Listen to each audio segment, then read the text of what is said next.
Nah, nextnya. Nah, ini dia nih. Saya nggak tahu nih ya teman-teman alumni ini lulusan tahun berapa gitu ya. Cuman sekarang yang terangkat adalah frame-nya adalah YOLO ya, you only live once gitu ya. Jadi ini fenomena yang luar biasa banget dan tulisan-tulisannya tuh artikel jurnal tuh udah banyak banget di mana banyak orang yang lebih seneng nggak punya rumah, tinggal di mobil, tapi makan di kafe dan lain sebagainya deh gitu ya. Nah, jadi kalau melihat gambarnya kan gitu ya, YOLO, YOLO, you only live once guys, habiskan yuk gitu ya. Nah justru mari kita rubah frame bahwa mumpung hidup cuma sekali, ya jangan dihabisin, jangan kebalik gitu loh, jangan kebalik. Tapi justru karena hidup sudah cuma sekali dari sisi keuangan, ya justru kita harus lebih bertanggung jawab dengan hidup kita gitu. Bukan saya mau nyalahin yang hype this kayak gitu ya, hype this kayak gitu, bukan. Tapi ada hal yang jauh lebih baik yang bisa kita lakukan gitu dengan mengatur keuangan. Next. Nah ini dia. Startnya adalah selalu diatur pengeluaran Anda ya, sama atur pemasukan. Oke, ini cuma 2, beneran deh. Ini yang tadi saya bilang, sisi hitungan ini simple diomongin, susah dijalanin ya. Semua juga ngalamin tuh, gampang mbak ngomong doang, masa juga bisa gitu. Tapi jalanannya ribet gitu. Nah ini cuma ibaratnya nih, atur pengeluaran kita sama atur pemasukan. Karena pada dasarnya hidup kita kan cuma itu doang gitu loh. Ada pemasukan, ada pengeluaran, ada pemasukan, ada pengeluaran. Kalau ada yang nggak benar, berarti ada yang nggak matching nih gitu ya. Misalnya kita ngerasa bahwa pemasukan kita udah gede, tapi pengeluaran kita lebih gede lagi gitu ya, berarti something wrong nih gitu. Atau kalau dalam agama kita, agama Islam, kita sering sekali bilang ini sebagai kecukupan gitu loh. Nah, bahasa spiritualnya adalah di sini kalau di breakdown adalah kecukupan itu sendiri. Next. Nah, jadi dalam yang sehat, yang paling penting pintu. Halo, suaranya kedengeran? Masuk Mbak. Ya? Soalnya tadi tulisannya unstable. Dalam perencanaan keuangan, jadi yang paling penting nih, pintu pertama adalah tahu pola. Itu pintu pertamanya, teman-teman. Tahu pola. Jadi kita tahu nih duit kita tuh sebenarnya larinya kemana sih gitu ya. Atau bahasa lainnya adalah kita tahu bahwa duit kita ini lari untuk kebutuhan-kebutuhan kita. Bukan sekedar keinginan, tapi kebutuhan. Jadi bisa tepat guna. Nah, sayangnya pola ini teman-teman hanya bisa dilihat dari pencatatan. Sayangnya ini nggak bisa dari yang namanya ilmu kira-kira tuh dia nggak bisa. Jadi cuma dengan satu cara pencatatan. Teman-teman kalau misalnya yang gadget savvy gitu lebih senang di handphone atau di laptop mah mangga ya silakan gitu ya. Kalau misalnya kayak saya orang jadul gitu, saya lebih senang kayak di buku-buku kecil gitu, kayak gimana nih buku-buku kayak gini gitu yang kecil-kecil, yang kecil-kecil nih saya suka bawa gitu. Untuk catat gitu sebenarnya pengeluaran saya itu berapa sih setiap harinya gitu. Jadi memang itu bisa dilihat dari pencatatan. Nah, malahnya adalah kalau kita balik lagi ke yang di sini atur pengeluaran dan pemasukan, coba kita lihat ya. Pemasukan kita itu biasanya sifatnya entah single, entah double income dan biasanya sebulan itu datang 1 sampai 2 kali, ya nggak sih? Tapi pengeluaran itu satu hari pun kita bisa punya banyak sekali item gitu kalau pengeluaran. Misalnya gini, kayak hari ini aja deh, saya tadi pesan ojek gitu ya, harus pakai GoSend, terus udah gitu tadi pesanan dari satu e-commerce datang, itu aja udah 2 tuh, terus udah gitu tadi juga harus itu cuma di rumah aja ya padahal ya. Terus tadi harus ada beberapa yang harus di-sharing juga udah 3 gitu ya. Jadinya yang paling banyak dan yang perlu paling dicatat sebenarnya adalah pengeluaran kita. Nah, kalau teman-teman yang tipe pemasukannya adalah harian, setiap hari itu punya pemasukan bersih. Nah, catat juga nih pemasukannya. Jadi kadang-kadang saya suka ini nih. Jadi kayak punya lembaran juga gitu ya. Kayak punya lembaran money map. Ini bukan punya saya, cuman saya pernah ikut salah satu coaching bisnis gitu ya.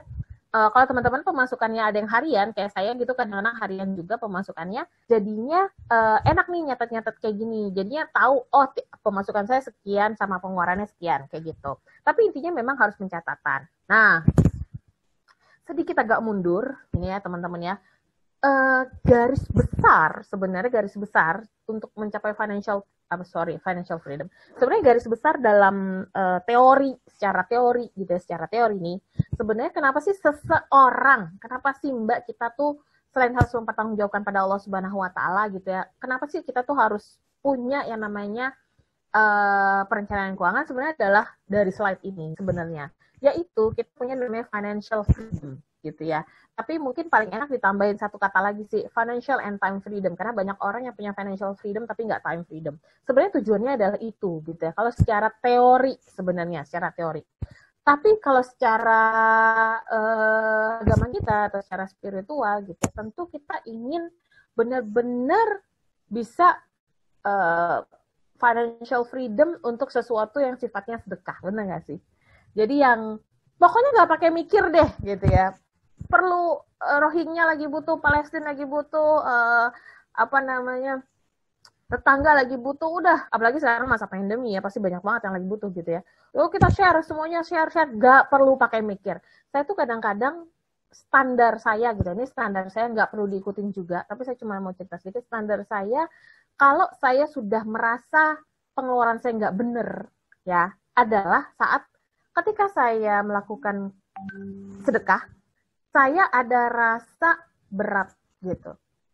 Jadi kalau saya udah ada rasa berat nih, ngasih sedekah, gitu ya, artinya ada yang nggak bener dalam pengeluaran saya. Kenapa? Karena kalau kita Muslim pastinya mendahulukan Allah gitu ya, dan agama Allah gitu ya. Jadi kalau misalnya sampai ada yang terasa berat, artinya gue pasti ada salah nih. Dalam apa? Terutama dalam hal pemasukan. Karena saya basisnya bisnis, berarti saya harus benerin bisnis saya, kayak gitu. Jadi teman-teman, financial freedom ini ya kalau misalnya kita pakai pendekatan barat ya memang materialistik sekali gitu ya. Ya kalau kita karena sebagai seorang muslim ya tentunya jangan pakai pendekatan materialistik gitu. Pakai pendekatan di mana kita bisa financially freedom untuk bersedekah gitu ya. Bisa sedekah sampai 97,5%, bisa sedekah sampai 95%, bisa sedekah dibalik gitu ya. Dan saya ketemu orang-orang yang kayak gitu tuh, saya ketemu yang dia tuh resah ketika sedekahnya udah 35 juta, padahal gajinya baru 40 juta gitu loh. Maksudnya ketemu yang modal-modal gitu, jadi yang Masya Allah ya gitu. Jadi teman-teman, financial freedom tuh bisa jangan teman-teman artikan sendiri. Cuman ya kalau misalnya pakai teori ya seperti itu. Kita nggak perlu ngapa-ngapain, ya tanda petik ya uang mengalir sendiri gitu ibaratnya. Nah, tapi financial freedom ini sayangnya cuma bisa dicapai dengan 3 hal, yaitu teman-teman punya bisnis, punya portfolio, teman-teman punya paper, saham, reksadana, dan sebagainya yang dia memberikan keuntungan kepada kita. Contohnya kayak saham, dia ngasih dividen, kayak gitu loh. Itu makanya bisa dibilang sebagai papers. Cuman kalau kayak reksadana, emang goals kita adalah misalnya mau nyiapin dana haji via reksadana syariah gitu ya misalnya. Itu sih bukannya mencapai financial freedom, itu memang mencapai goals keuangan gitu. Terus next-nya, nah tadi yang saya bilang. Jadi tadi pintu gerbangnya adalah, nih saya kayaknya salah ini, dan ini saya salah ngurut nih, sorry banget nih. Jadi pintu gerbangnya tadi kan adalah soal pemasukan dan pengeluaran, itu pintu gerbangnya. Tujuan besarnya perencanaan keuangan adalah tadi untuk ke arah financial and time freedom. Coba ya teman-teman ya bayangin ya, kalau misalnya teman-teman sekarang kan masih muda semua nih ya, umurnya under 40 ya.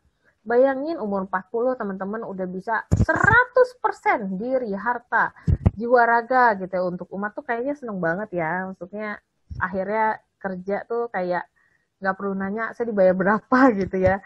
Atau kita ngajar nggak perlu ditanya kita dibayar berapa gitu, tuh menyenangkan sekali gitu ya. Nah makanya teman-teman silahkan punya goal seperti itu untuk financial and time freedom. Dan dalam berinvestasi, investasi manapun nih teman-teman ya, maka bukan hanya soal investasi sebenarnya. Dalam hal merencanakan keuangan, setiap sen uang kita, maka pastikan bahwa kita itu udah punya tujuan keuangannya.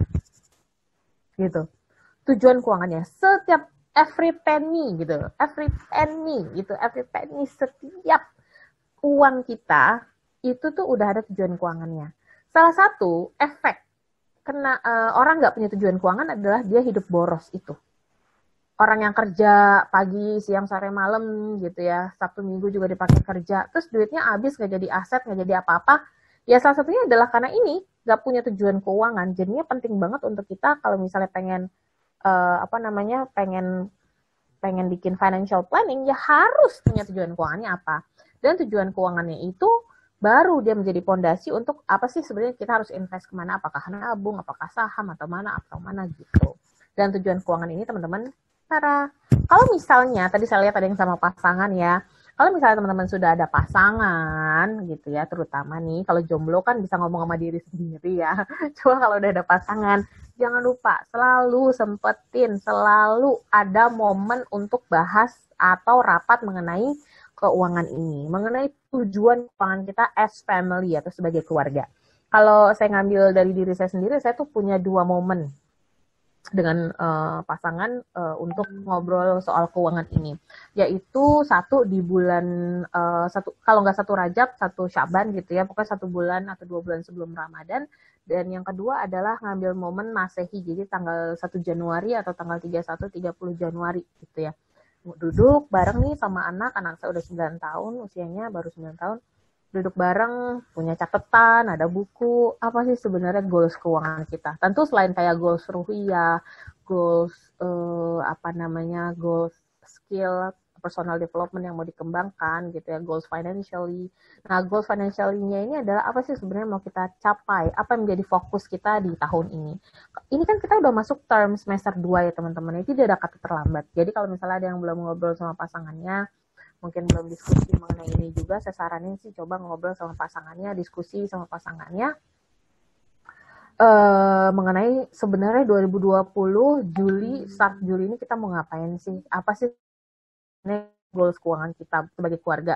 Kalau anaknya udah di atas 5 tahun, apalagi udah kayak masuk usia SD, SMP gitu ya, bahkan kalau misalnya anaknya masih toddler gitu atau 3-4 tahun sih juga ajak aja ngobrol, jadi dia lihat bagaimana pola si ibu dan ayah dalam mencapai tujuan keuangan gitu. Dan tujuan keuangannya nggak perlu banyak-banyak, cukup 3-5 lah maksimum untuk satu keluarga. Jadi biar keluarga itu juga fokus sebenarnya apa sih yang mau di-achieve di 2020 gitu.